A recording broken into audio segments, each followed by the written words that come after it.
کا ایک میلہ لگتا تھا خانہ کعبہ کے پاس، صرف عورتیں اکٹھی ہوتی تھی، میلہ لگا ہوا تھا۔ ایک تورات جاننے والا یہودی عالم بھی آیا ہوا تھا۔ وہ بیویوں کے مجمع پہ نظر ڈال کے کہنے لگا، بیویوں، مرد کا کام تو کوئی نہیں عورتوں کے مجمع میں بات کرنا، لیکن میں تمہیں ایک پیغام دینے لگا ہوں۔ اللہ کے آخری رسول جو مکے میں پیدا ہونے والے ہیں، ان کے آنے کا وقت قریب آ گیا ہے۔ وہ بیوی بڑی خوش نصیب ہوگی جنہیں ان کی رفاقت ملے گی۔ عورتوں نے جب دیکھا کہ مرد آ گیا عورتوں کے میلے میں تو انہوں نے ڈانٹا، جھڑکا، کہا چل اٹھا اپنی کتابیں اور نکل جا۔ حضرت خدیجہ کہتی ہیں باقیوں نے ڈانٹا پر میں نے بات پلے سے باندھ لی، میں نے پلے سے باندھ لی اور میں انتظار کرنے لگی کہ اللہ کرے وہ نصیب میرے ہی ہو، اللہ کرے مقدر میرا ہی کھلے۔ آپ فرماتی میں تسبیح پڑھتی، درود پڑھتی، میں اس زمانے میں جو اللہ کا ذکر جس طرح ہوتا تھا وہ میں شروع کرتی، اور جب فارغ ہوتی تو میں التجا کرتی کہ اللہ میرے نصیبے کھول دے۔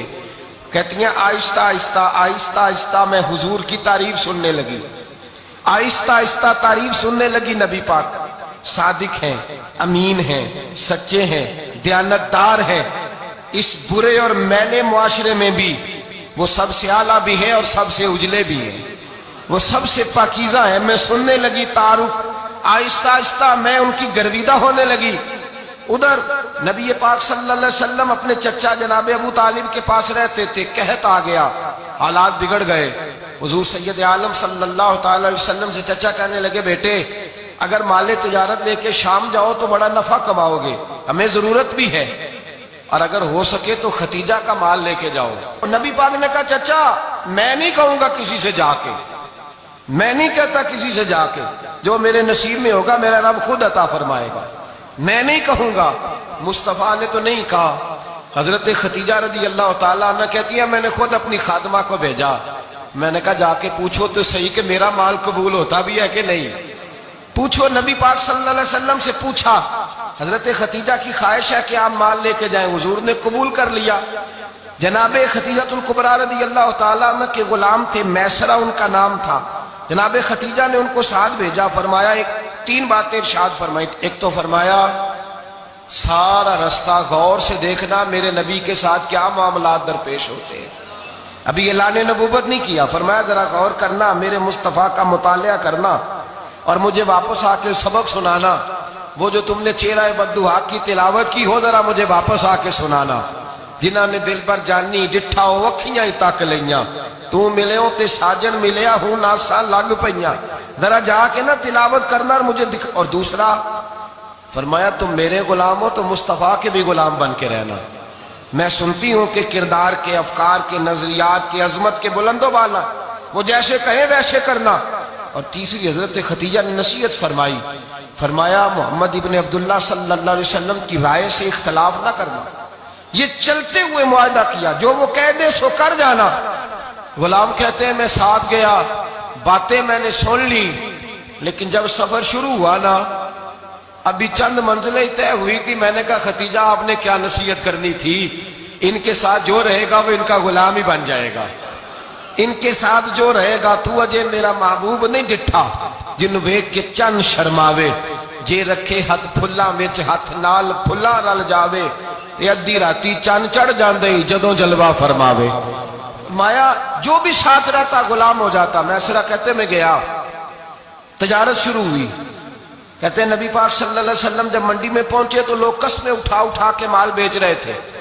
اللہ کے محبوب جب گئے نا تجارت کرنے تو ایک آدمی کہنے لگا چلو معاذ اللہ بتوں کے نام تھے لات و منات، کہنے لگا لات کی، عزا کی، منات کی قسم اٹھاؤ، تو نبی پاک فرمانے لگے ان کی قسم اٹھاؤں جن کا میں نام لینا بھی پسند نہیں کرتا، ابھی اعلان نبوت نہیں کیا۔ اور فرمایا ویسے بھی میں قسم دے کے مال نہیں بیچتا، خریدنا ہے تو خریدو، نہیں خریدنا تو نہ خریدو۔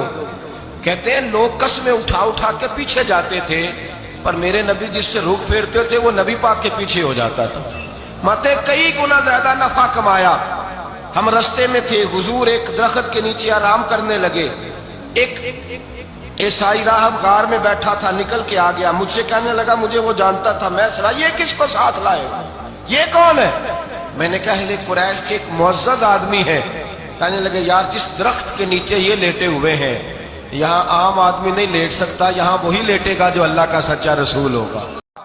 ہم رستے میں تھے، حضور ایک درخت کے نیچے آرام کرنے لگے، ایک عیسائی راہب غار میں بیٹھا تھا، نکل کے آ گیا، مجھ سے کہنے لگا مجھے وہ جانتا تھا، میں سنا یہ کس کو ساتھ لائے، یہ کون ہے؟ میں نے کہا اہل قریش کے ایک معزز آدمی ہے۔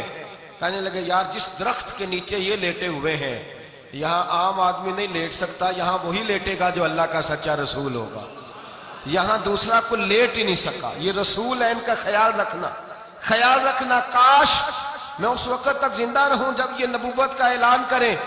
میسرہ کہتے ہیں میں غلام ہو گیا، نبی پاک صلی اللہ علیہ وسلم کی ادائیں مجھے بھانے لگیں، جب واپسی پہ نکلے تو گرمی بڑی شدید تھی، فرماتے ہیں جب دھوپ تیز ہوتی تو بادل کا سایہ آ کے حضور پہ سایہ کر دیتا، بادل کا ٹکڑا نبی پاک پہ۔ میرے نبی پاک سے صحابہ نے پوچھا حضور آپ کب نبی تھے؟ فرمایا ابھی آدم کی مٹی گوندی جا رہی تھی، ابھی آدم کی مٹی گوندی جا رہی تھی، میں تب بھی اللہ کا رسول تھا۔ میرے بھائی نبی رحمت سید عالم صلی اللہ علیہ وسلم کے غلام حضرت خدیجہ کے غلام کہتے ہیں واپس آیا، اور پہلے بھی کئی دفعہ حضرت خدیجہ کا مال گیا تھا، بڑے نفع آئے تھے، پر جو نفع اس سال آیا وہ پہلے کبھی نہیں آیا تھا۔ کہتے ہیں مجھ سے حضرت خدیجہ کی سہیلی بھی بیٹھی تھی، میں بھی آ گیا، اور جناب خدیجہ کی سہیلی کہنے لگی چل مال کے بارے میں کچھ بتا، کتنا بکا؟ میں نے کہا مال چھوڑو، مصطفیٰ کی سنو۔ اور پھر کہتی چلو ٹھیک ہے، بادل سایہ کرتا تھا، چلو ٹھیک ہے، تم سے راہب نے پوچھا تھا یہ صحیح ہے، انہوں نے تیری سارے رستے بڑی خدمت کی، تیرا بڑا خیال رکھا، پر یہ بھی بتا تجارت کیسے ہوئی؟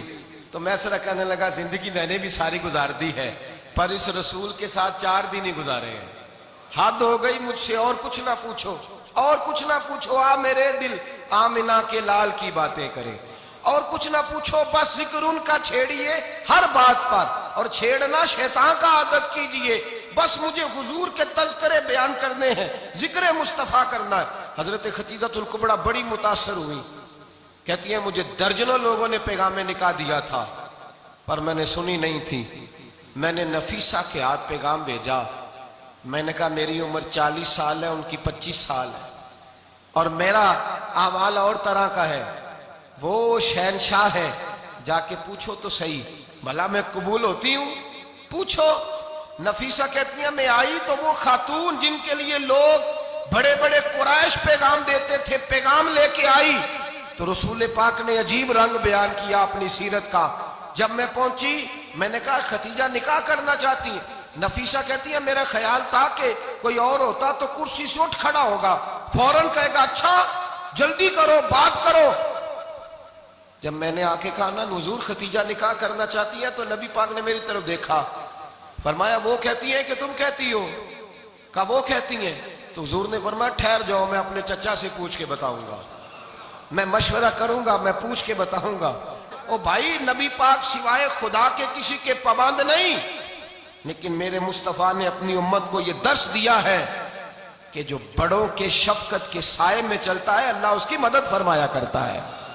تجھے کیا پتا تیرا اچھا بھلا کس بات میں؟ کہا نکاح کرنا چاہتی ہوں، فرمایا چچا سے پوچھ کے بتاؤں گا۔ خدیجہ رضی اللہ تعالیٰ عنہ کہتی ہیں انہوں نے پوچھا، جناب ابو طالب کہنے لگے یہ تو خوش قسمتی ہے کہ ہمیں ایسی بہو مل جائے جس کے کردار میں، افکار میں، نظریات میں اتنی نفاست۔ مصطفیٰ کریم کے ساتھ نکاح ہوا، قربان جائیں۔ حضرت خدیجہ الکبریٰ کی شادی ہوئی تو بھائی بڑا مشکل ہوتا ہے، بڑا مشکل ہوتا ہے اپنے آپ کو ڈھالنا، لیکن جناب خدیجہ کی زندگی اٹھا کے دیکھو، میں یہ نہیں کہہ سکتا وہ کروڑ پتی تھی، ارب خرب کی میں بات ہی نہیں کر سکتا، اور 20 نوکرانیاں تھیں ان کے پاس، درجنوں ان کے پاس غلام تھے، لیکن جب رسول اللہ کے دروازہ نور پہ آئی ہیں، انہوں نے میرے نبی کے گھر میں جھاڑو بھی دیا ہے، انہوں نے حضور کے کپڑے بھی دھوئے ہیں، انہوں نے رسول اللہ کے لیے اپنے ہاتھوں سے کھانا بنایا، انہوں نے دیکھا کہ نبی پاک صلی اللہ علیہ وسلم کو دولتوں سے، تجارتوں سے، سرمایے سے پیار نہیں، جتنی دولت تھی شام کو لا کے قدموں میں رکھ دی، کہا محبوبہ جب میں تیری ہوں تو میری ہر شے ہی آپ کی ہے۔